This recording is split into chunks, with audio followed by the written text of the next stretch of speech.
आइमाए अहले बैत की नाम और इनकी अहवाल शहादत कुछ यूं बयान किए जाते हैं। नंबर 1, इमाम अली बिन अबी तालिब रजी अल्लाह ताला अन्हु। तमाम अहले तशी फिरकों के नजदीक हजरत अली पहले इमाम और पैगम्बर इस्लाम हजरत मोहम्मद सल्लल्लाहु अलैहि वसल्लम की हकीकी वारिस और जानशीन हैं, जबकि अहले सुन्नत की नजदीक उन्हें खलीफाए चहारुम का दर्जा हासिल है। हजरत अली रजी अल्लाह ताला अन्हो को इब्ने मुलजम नामी एक खारजी ने कूफा में एक जहर आलूद तलवार के वार के जरिए शहीद कर दिया था। हजरत अली की मजार के हवाले से मुख्तलिफ आरा पाई जाती हैं, जिनमें सबसे ज्यादा मकबूलियत इराक के शहर नजफ में कायम मस्जिद इमामी अली को हासिल है। नंबर 2, हजरत इमाम हसन रजी अल्लाह ताला अन्हु। आप हजरत मोहम्मद सल्लल्लाहु अलैहि वसल्लम की बेटी फातिमा जहरा की बेटी और हुजूर पाक सल्लल्लाहु अलैहि वसल्लम के सबसे बड़े नवासे थे।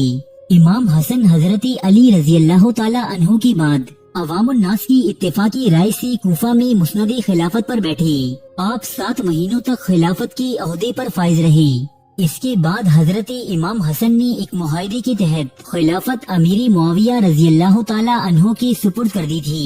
मुख्तलिफ रिवायात के मुताबिक उन्हें इनकी बीवी ने मदीना मुनव्वरा में जहर देकर शहीद कर दिया था।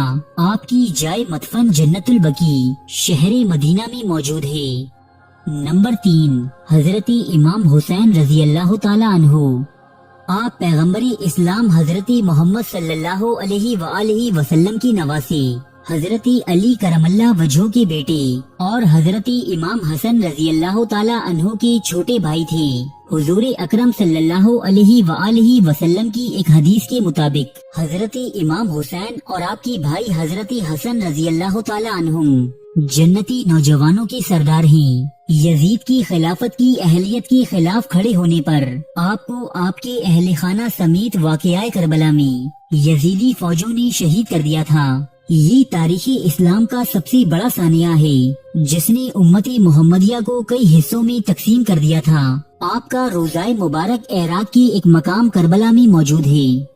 नंबर 4, इमाम ज़ैनुल आबिदीन अली बिन हुसैन, जो इमाम ज़ैनुल आबिदीन के नाम से मशहूर हैं, हजरत इमाम हुसैन के साहिबजादे थे। आप सानिहाई करबला में जिंदा बच जाने वाले वाहिद मर्द थे। चूँकि उस वक्त आप शदीद बीमार थे, इसलिए इस जंग में हिस्सा न ले सके थे। आपको दीगर असीरानी करबला के हमरा दिमिश्क ले जाया गया था। बाद अज़ा आपने मदीना में मुकीम रहकर अपने चंद असहाब की हमरा खामोशी की जिंदगी गुजार दी। बाज रिवायात के मुताबिक इमाम ज़ैनुल आबिदीन की वफात जहर की सबब वाक़ई हुई, जो उन्हें उस वक्त के खलीफा वलीद बिन अब्दुल मलिक के हुक्म से दिया गया था। आपकी कब्र मुबारक भी जन्नतुल बकी मदीना मुनव्वरा में मौजूद है। नंबर 5, इमाम मोहम्मद बाकिर। आप इमाम ज़ैनुल आबिदीन के बेटे और हजरत इमाम हुसैन के पोते, जबकि हजरत इमाम हसन रजी अल्लाह ताला अन्हु के नवासे थे। शिया और सुन्नी दोनों ही हजरात के नजदीक इमाम मोहम्मद बाकिर अपने दौर के बहुत बड़े आलिम और फकीह थे। वाक़याए करबला के वक्त आपकी उम्र सिर्फ 3 साल थी। अहली तशय्युअ की रिवायात के मुताबिक इमाम मोहम्मद बाकिर को खलीफा हशाम बिन अब्दुल मलिक के कहने पर जहर दिया गया था। आपका जाए मदफन भी जन्नतुल बकी मदीना मुनव्वरा में मौजूद है। नंबर 6, इमाम जाफर सादिक रहमतुल्लाह अलैह। आप अहले तशय्युअ के नजदीक छठे इमाम की हैसियत रखते हैं। हजरत इमाम जाफर सादिक की इमामत तक अहले तशय्युअ के तमाम ही फिरके मुत्तहिद नजर आते हैं। बाद अज़ा आपके पैरोकार कई फिरकों में तकसीम हो गए, जहां एक बड़ी तादाद ने आपके बेटे इमाम मूसा काजिम को इमामत का हकदार माना। वहीं बहुत से लोग आपके बड़े बेटे इस्माइल की इमामत की हामी भी नजर आई, जबकि कुछ ने मोहम्मद अल फतह को अपना इमाम चुना। इमाम जाफर सादिक एक बहुत बड़े फकीह और आलिम दीन थे। इस शोबे में इमाम अबू हनीफा और इमाम मालिक भी आपके शागिर्द रहे हैं। आप मशहूर कीमियादान जाबिर इब्ने हय्यान के भी उस्ताद थे। बाज रिवायात के मुताबिक आपको अब्बासी खलीफा अल मंसूर के हुक्म पर जहर देकर कत्ल किया गया था। जाए तदफीन आपकी भी मदीना मुनव्वरा की कब्रिस्तान जन्नतुल बकी में ही मौजूद है। नंबर 7, इमाम मूसा अल काजिम। इमाम जाफर सादिक की वफात के बाद इमाम मूसा काजिम ने इनकी जगह ली।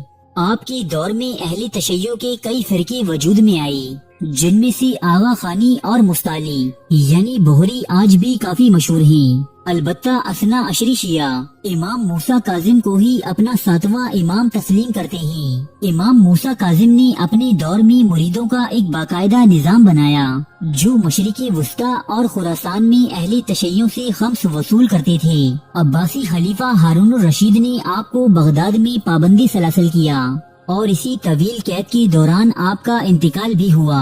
آپ کا مزار عراق کے ایک قصبے کاظمین میں واقع ہے۔ نمبر 8، امام علی رضا۔ امام علی رضا اہل تشیع کے نزدیک 8ویں امام کا درجہ رکھتے ہیں۔ آپ اپنے دور کے ایک بہت بڑے عالم و فقیہ تھے جو مسلم اور غیر مسلم سبھی سے مناظروں میں بے انتہا مشہور تھے۔ آپ کے دور کے عباسی خلیفہ مامون الرشید نے عوام الناس میں مقبولیت پانے کے لیے آپ کو اپنا ولی عہد نامزد کیا، لیکن جب اس نے امام علی رضا کی مقبولیت کو دو چند ہوتے ہوئے دیکھا تو خود ہی انہیں خاموشی سے زہر دے کر شہید کروا دیا۔ آپ کا مزار ایران کے شہر مشہد میں موجود ہے۔ نمبر 9، امام محمد تقی۔ آپ اہل تشیع کے نزدیک 9ویں امام کا درجہ رکھتے ہیں۔ آپ کا نکاح عباسی خلیفہ مامون الرشید کی بیٹی ام الفضل سے اس وقت ہوا کہ جب آپ کے والد امام علی رضا کو مامون الرشید کی جانب سے اپنا ولی عہدی سلطنت نامزد کیا گیا تھا۔ اپنے والد کی وفات کے بعد آپ واپس اپنے اہل و عیال کی ہمراہ شہر مدینہ میں آ کر مقیم ہو گئے۔ آپ اپنی اسلاف کی مانند ایک درویش صرف انسان تھے، جبکہ آپ کی زوجہ ام الفضل ایک بادشاہ کی بیٹی ہونے کی وجہ سے انتہائی تسک و احتشام میں پلی بڑی تھیں۔ انہیں یہ غربت و تنگدستی راس نہ آئی اور انہوں نے کئی مرتبہ اپنے والد مامون الرشید سے اپنے احوال کی شکایت بذریعہ خطوط کی۔ مامون نے اپنی بیٹی کے ان خطوط پر کوئی رد عمل ظاہر نہ کیا۔ البتہ کچھ روایات کے مطابق مامون کے بعد بننے والے خلیفہ المعتصم نے امام محمد تقی کو انہی کی بیوی ام الفضل کے ہاتھوں زہر دلوا کر قتل کروا دیا تھا۔ نمبر 10، امام علی نقی۔ آپ امام محمد تقی کے فرزند اور اہل تشیع کے نزدیک 10ویں امام تسلیم کیے جاتے ہیں۔ آپ نے اپنی زندگی میں بہت سے آلام و مصائب برداشت کیے۔ آپ نے اپنی امامت کا بیشتر حصہ عباسی حکمرانوں کی نظر بندی کے دوران گزارا اور اسی نظر بندی کے دوران عراق کے شہر سامرا میں آپ کا انتقال ہوا۔ آپ کی تدفین اسی گھر میں کی گئی جہاں آپ رہائش پذیر تھے، جو آج مسجد العسکری کے نام سے معروف ہے۔ نمبر 11، امام حسن عسکری۔ امام حسن عسکری اہل تشیع کے نزدیک 11ویں امام ہیں۔ ان کی زندگی کا بڑا حصہ ان کے والد امام علی نقی کی وفات کے بعد عباسی خلیفہ المعتمد کی جانب سے لگائی گئی پابندیوں میں گزرا۔ آپ کے پیروکاروں کی بڑھتی ہوئی تعداد اور ان کی قوت کی وجہ سے بھی امام حسن عسکری پر عباسی خلفاء کی جانب سے بہت زیادہ پابندیاں لگائی گئیں۔ اہل تشیع کی مختلف روایات کے مطابق امام حسن عسکری کو خلیفہ المعتمد کی جانب سے زہر دے کر قتل کیا گیا تھا۔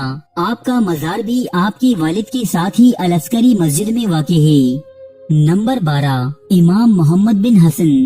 اہل تشیع کے نزدیک 12ویں امام محمد بن حسن ہیں، جنہیں اہل تشیع امام مہدی علیہ السلام بھی کہتے ہیں۔ دوستو، یہاں اہل سنت اور اہل تشیع میں کچھ اختلاف پایا جاتا ہے۔